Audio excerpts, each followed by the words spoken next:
Assalamualaikum warahmatullahi wabarakatuh. Yang sama-sama kita hormati Ibu Kepala Sekolah SMP Negeri 3 Sibungjung beserta wakil yang sudah hadir di ruangan multimedia ini. Yang terhormat Bapak dan Ibu Majelis Guru SMP Negeri 3 Sibungjung yang sudah ada di ruang ini dalam keadaan sehat walafiat. Baiklah, pada kesempatan ini saya hanya mensosialisasikan budaya positif di modul guru penggerak. Di sini akan disampaikan ataupun disosialisasikan kepada warga sekolah. Yang pertama terlebih dahulu kepada Bapak Ibu Majelis Guru. Dalam budaya positif yang akan saya sampaikan di sini, saya ambil dari modul itu meliputi 6 hal. Yang pertama, apa itu disiplin positif? Yang kedua, apa itu kebutuhan dasar manusia? Yang ketiga, apa itu dinamakan dengan hukuman? Yang keempat, 5 posisi kontrol kita sebagai guru. Yang keenam, segitiga restitusi, apa itu? Yang ketujuh, keyakinan kelas. Nah, baiklah. Mengawali kita bahas terlebih dahulu apa itu disiplin positif. Di sini kita lihat, kita tahu Bapak pendidikan kita yang bernama Ki Hajar Dewantara mengatakan disiplin positif adalah bentuk kontrol diri. Belajar untuk mengontrol diri agar dapat mencapai tujuan mulia. Di mana tujuan mulia ini mengacu pada nilai-nilai atau prinsip-prinsip mulia yang dianut seseorang, dinamakan nilai-nilai kebajikan yang universal. Kemudian di sini juga saya mengambil budaya positif ini yang sesuai dengan pendidikan menurut Ki Hajar Dewantara adalah menuntun segala kodrat yang ada pada anak agar mereka mencapai kebahagiaan yang setinggi-tingginya, baik sebagai manusia ataupun sebagai anggota masyarakat. Jadi di sini kita sebagai guru hanya menuntun kodrat yang sudah dimiliki oleh anak agar tidak kehilangan anak. Seperti itu. Dari kedua hal tersebut dapatlah dikatakan disiplin positif merupakan proses menciptakan murid untuk memperbaiki kesalahannya sehingga bisa kembali pada kelompoknya dengan karakter yang lebih kuat, dan juga dapat dikatakan merupakan proses kolaboratif yang mengajarkan murid kita di kelas untuk mencari solusi masalah mereka sehingga dapat membantu murid berpikir tentang orang seperti apa yang diinginkan dan bagaimana mereka memperlakukan temannya, memperlakukan gurunya, seperti itu. Itu yang mengenai disiplin positif. Yang kedua, pada awal saya sampaikan tadi kebutuhan hidup manusia. Ini diantaranya Bapak Ibu. Yang pertama, kebutuhan bertahan hidup. Yang kedua, kebutuhan akan kasih sayang dan rasa diterima. Yang ketiga, kebutuhan sebagai penguasaan, kebutuhan sebagai kebebasan, dan yang terakhir adalah kesenangan. Selanjutnya, tadi juga sudah disampaikan. Yang ketiga, di sini berdasarkan dari modul yang saya peroleh dan saya baca, di mana hukuman ini dikatakan kita memberikan hukuman kepada murid tidak bersifat terencana yang datangnya tiba-tiba. Murid tidak tahu apa yang akan terjadi, seperti itu deklarasinya, dan tidak dilibatkan. Berarti kita untuk memberi hukuman tidak ada kesepakatan antara guru dengan murid, seperti itu. Kemudian hukuman bersifat satu arah. Di mana satu arahnya? Datang dari guru yang memberikan dan murid hanya menerima. Di mana tanpa ada kesepakatan terlebih dahulu. Hukuman tersebut bisa berupa fisik maupun psikis, seperti itu. Nah, sekarang ini di sini di modul yang kami pelajari, kita sebagai guru ada namanya posisi kontrol. Meliputi ada 5 hal. Yang pertama, sebagai penghukum. Yang kedua, sebagai pembuat merasa bersalah. Yang ketiga, sebagai teman. Yang keempat, sebagai pemantau. Yang kelima, sebagai manajer. Pertama, kita lihat terlebih dahulu sebagai penghukum. Tadi sudah saya sampaikan bagaimana penghukum itu. Di sini, seorang penghukum bisa menggunakan hukuman fisik atau verbal. Orang-orang yang menjalankan posisi penghukum senantiasa mengatakan bahwa sekolah memerlukan sistem atau alat yang dapat lebih menekan murid lagi. Di mana guru-guru sebagai penghukum ini akan berkata seperti di sini, patuhi aturan saya atau awas, kamu selalu saja salah. Selalu, pasti selalu yang terakhir disampaikan. Di mana guru seperti ini senantiasa percaya hanya ada satu cara agar pembelajaran bisa berhasil, seperti itu. Seorang penghukum mempunyai nada suara tinggi, di mana bahasa tubuh mata melotot dan jari-jari kadang-kala menunjuk dan kadang-kala menghadap. Seperti ini. Terlambat lagi, pasti terlambat lagi. Selalu datang terlambat. Kapan kamu bisa tepat waktu? Seperti itu kata-katanya. Kembali kita tanyakan kepada diri kita, di mana hasil yang akan kita peroleh? Kemungkinan murid marah dan mendendam, atau lebih bersifat agresif kepada kita. Bisa jadi sesudah mereka duduk di bangkunya, murid akan mencoret-coret bukunya ataupun meja papan tulis. Lebih buruk lagi, sepulang sekolah ada murid bisa saja motor atau mobil yang dimiliki oleh guru di sekolah dia akan gores, bisa dengan silet, bisa dengan pisau. Ini posisi penghukum yang pertama. Yang kedua, ada pula posisi pembuat merasa bersalah. Bagaimana ini? Pada posisi ini biasanya guru akan bersuara lebih lembut. Pembuat rasa bersalah akan menggunakan tuntunan yang membuat orang lain merasa tidak nyaman. Berarti ada juga di sini merasa tidak nyaman, bersalah atau bela diri. Kata-kata yang keluar dengan lembut seperti ini. Ibu sangat kecewa sekali dengan kamu.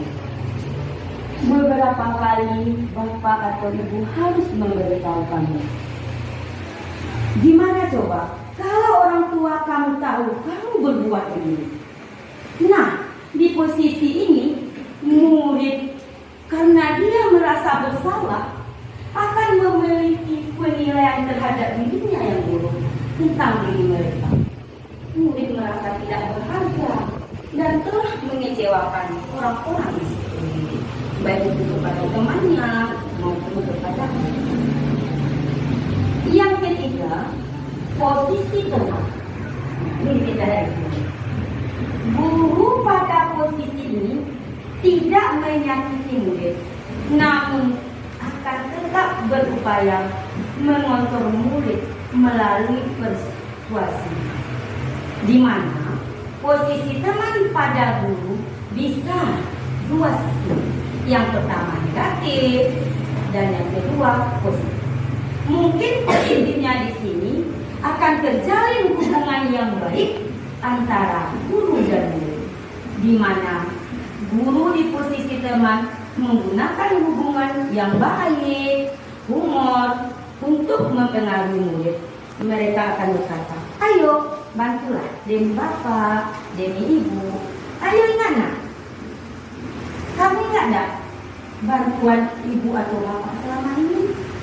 Ya sudah, kali ini tidak apa-apa, nanti ibu bantu besok. Tetapi kita lihat hasilnya. Murid akan merasa senang dan akrab dengan guru. Ini sisi positif. Tetapi di sisi negatif, seorang murid yang bernama Andi akan tergantung kepada guru. Misalnya kita katakan guru tersebut guru A. Ketika guru A tidak hadir, Andi akan kehilangan temannya. Jika ada satu masalah, kemana si Andi akan mencari? Sementara guru yang dianggap sebagai teman tidak hadir atau ada keperluan lain. Ini posisi. Yang keempat, sebagai pemantau. Kita tahu pemantau berarti mengawasi. Pada saat kita mengawasi, kita bertanggung jawab atas perilaku orang-orang yang kita awasi. Posisi pemantau berdasarkan pada peraturan-peraturan dan konsekuensi. Dengan menggunakan sanksi ataupun konsekuensi, kita dapat memisahkan hubungan pribadi kita dengan murid. Sebagai seseorang yang menjalankan posisi pemantau, pertanyaannya dapat berupa, apa yang telah kamu lakukan? Sanksi atau konsekuensi apa? Pasti. Di mana murid memahami konsekuensi yang harus dijalankan karena telah melanggar salah satu peraturan sekolah. Di guru di sini tidak menunjukkan suatu emosi yang berlebihan, tidak menjadi marah sehingga membuat murid merasa berbuat salah. Di mana murid tetap tidak dibuat nyaman, yaitu seperti dengan harus tinggal kelas karena di sini kita menerapkan peraturan. Kita lihat di sini, guru tetap harus memantau murid pada saat mengerjakan tugas tidak istirahat karena murid tidak bisa ditinggal sendiri. Dia menganggap seorang guru sebaiknya mengontrol diri. Dari kesemuanya itu, yang terakhir di sini posisi manajer. Nah, disinilah posisi manajer. Dari teman, dari pemantau bergabunglah di posisi manajer ini, di mana guru berbuat sesuatu bersama murid, mempersilahkan murid mempertanggungjawabkan perilakunya, mendukung murid agar dapat menemukan solusi atau permasalahannya sendiri.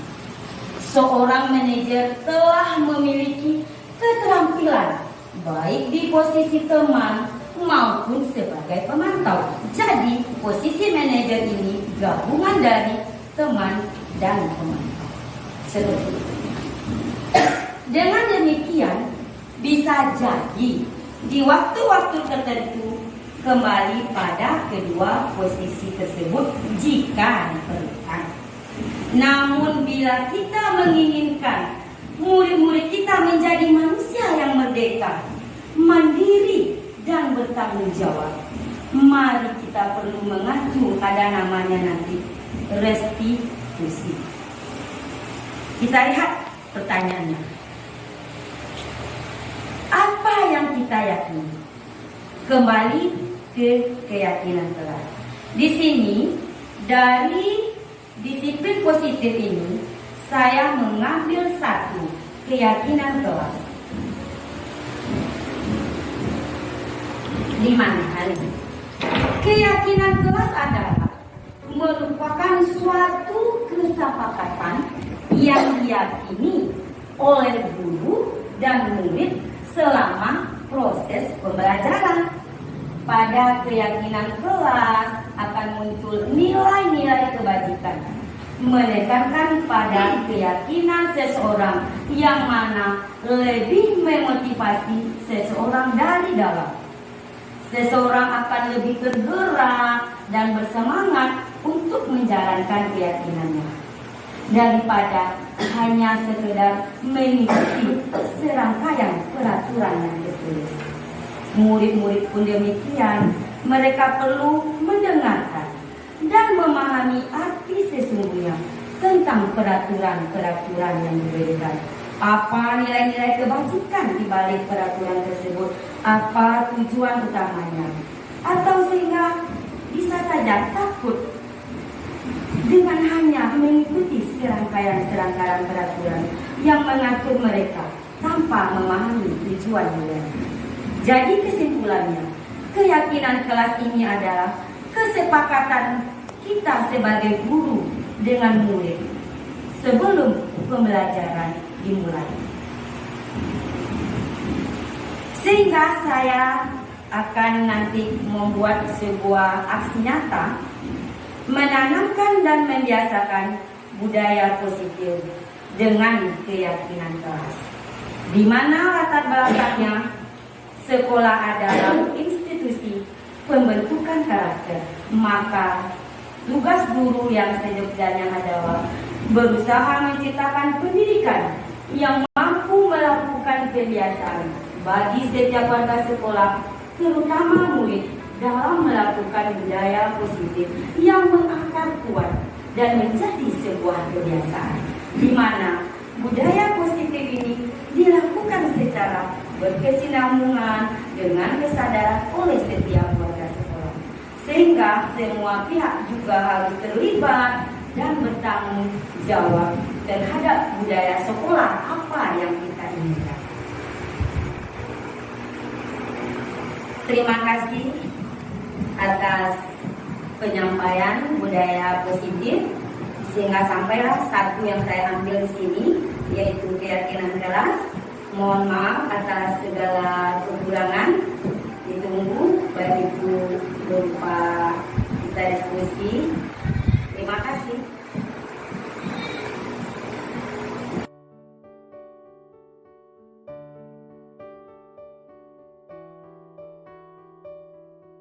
Anak-anak ibu semuanya. Baik, Ibu. Baiklah, pada pertemuan ini kita awali dengan menyusun atau membuat keyakinan kelas.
hubungan siswa dengan siswa. Nilai-nilai kebajikan apa sajakah yang kalian inginkan sehingga membuat sekolah ini berlakunya disiplin positif? Oke, paham? Sekarang ini Ibu kasih nih. Apa ini, Rehan? Nah, apa? Nah, bagus. Nah, Ibu kasih ya. Ananda tulis di sini. Nanti Ananda tempel sesuai.